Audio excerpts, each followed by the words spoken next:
Hello, I'm Parker, and today I'll be discussing The Overstory by Richard Powers, specifically the Crown section, which runs through pages 353 to 471.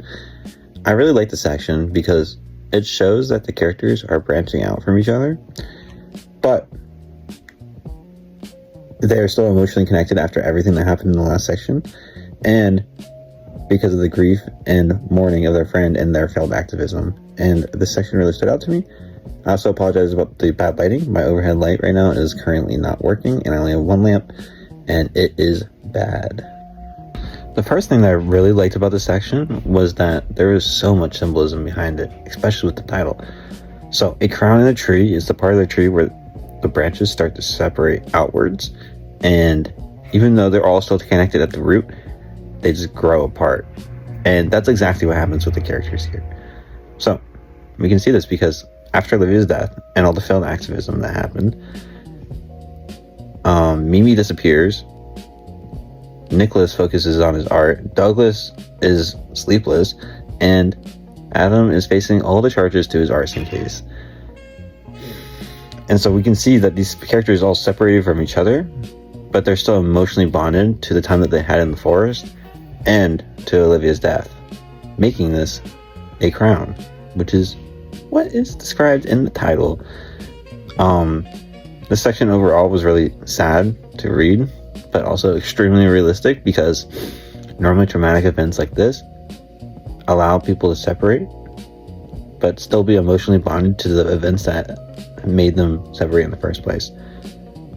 So, I don't know, it was just really interesting. I loved the symbolism, and I think Richard Powers did an amazing job. Also, I'm sorry for that, I'm sick.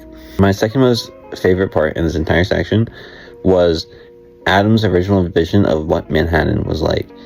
The section was very vivid. It made me imagine all the wolves, the owls, the deer, and what the forest was like before Manhattan was built by the European colonization of the Americas. It made you wonder, or at least it made me wonder, if cities are the only future that humans can have, or if we can go back and try to reincorporate some of our ecological histories to try to bring back wildlife into major urban areas. And this also kind of goes on hand with a very important topic in the entire novel, which is that nature will always be there, and what humans will build, nature will eventually take over, right? So it's our job to go out and find nature and to experience it and to have joy for it and try to protect it as much as we can.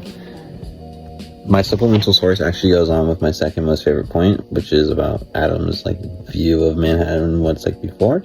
My book that I chose is called Manhattan: A Natural History to New York City, and it practically just re-envisions what New York City was like before European colonization, and it allows you to go in and experience kind of what Adam was imagining. I think it really enhances his points, and I think it would be good for you to look at. I really enjoyed looking at it. My third most favorite part in this entire section was actually Ray and Dorothy. I liked it because it was actually pretty slow pace and peaceful, and also really random, but it kind of gave the vibe of the way that a tree lives, especially in the section where they're identifying the trees in Ray's backyard. Again, I just felt like the section was beautifully written, and it shows, instead of dramatic activism, it shows more of a subtle way to be an activist and to help people help and educate people on the nature around them. And especially when they find the American chestnut in the backyard, it's really important, because it shows that first, that life can survive even through the hardest of things, right? I mean, the blight that killed the chestnut was very prominent, so finding another chestnut was really crazy. And again, it was just peaceful, it was just enjoyable to read. And it connects to a lot of things which the book talks about. So yeah.